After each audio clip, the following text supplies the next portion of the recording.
naman siya. Sinasabi niya kanina, sabi ko, nandito ko sa labas ng gate, hindi ako makapasok.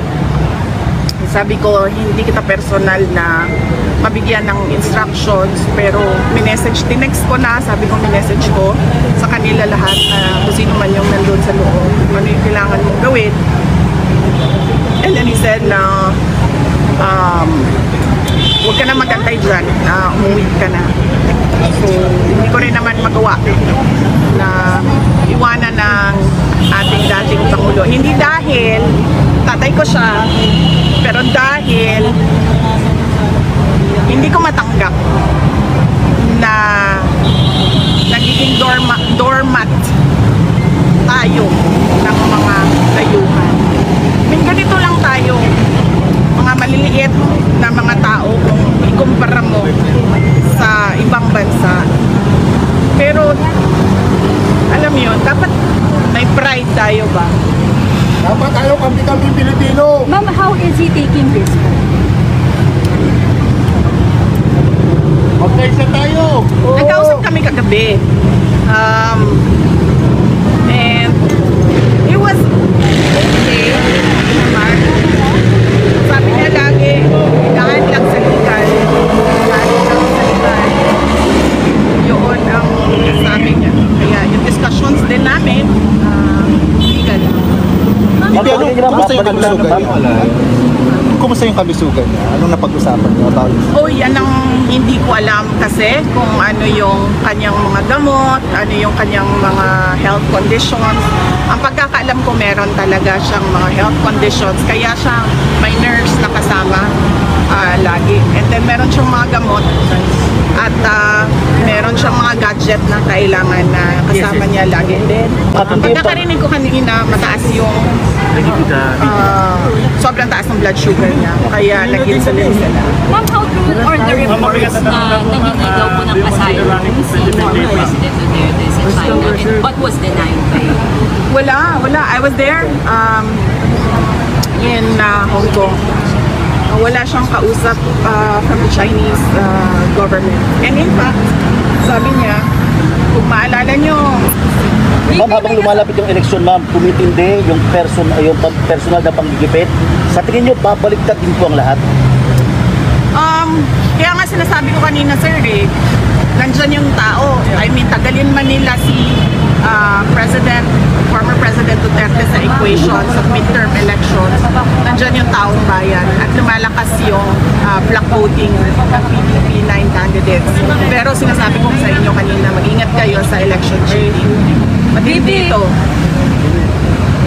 Since wala na po yung since tapos na po yung alliance niyo with President Marcos, may we know kung meron bang discussion before during the campaign tungkol dito sa ganitong issue na to? Kung did you ask President Marcos, meron bang promise for him not to turn over former president? Yes.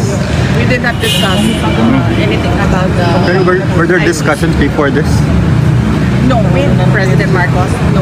There were no discussions with President Marcos, except that I wrote him a letter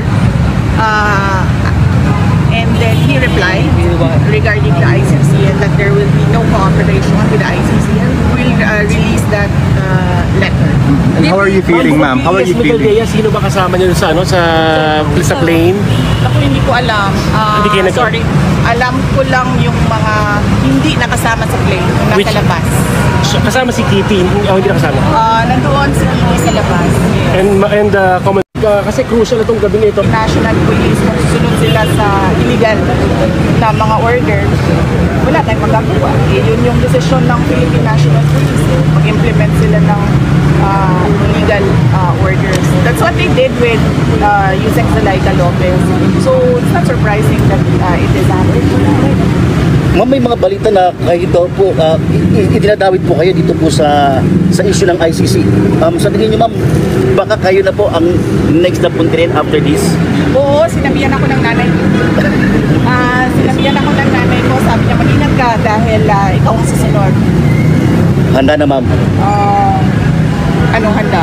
Kumbaga, handa na harapin, handa na para malampasan, mapagtagumpayan.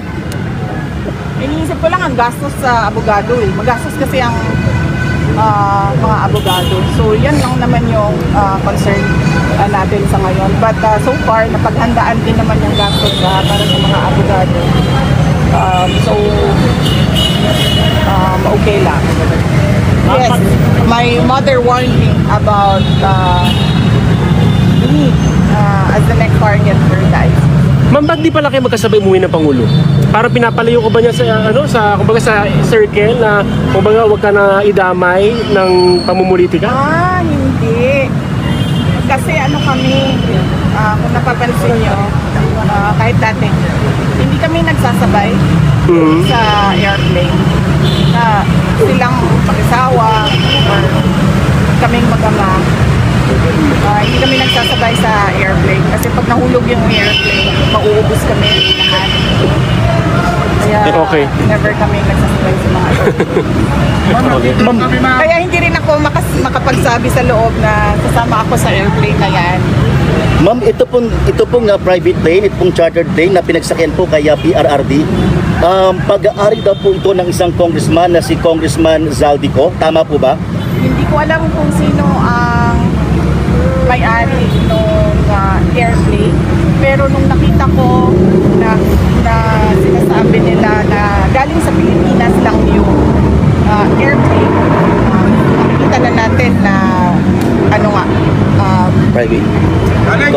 Politiko, ma'am. ginagawa nila talaga. Okay. Ma'am, may labag po ba dito, ma'am, sa paggamit ng private plane? Yan ang hindi ko alam. I have to talk to ICC lawyers sa ngayon. Ang alam lang namin is dapat siya dinala sa local authorities.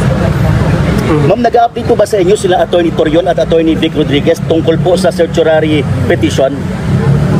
Hindi ko pa nakausap si Attorney Vic Rodriguez at si Attorney Torion. So, ang nakakausap ko si Attorney Delgra, Martin Delgra ang nakakausap ko, and si Attorney Harry Roque. Ma'am, pag naisakay po ba si former President Duterte papuntang Netherlands,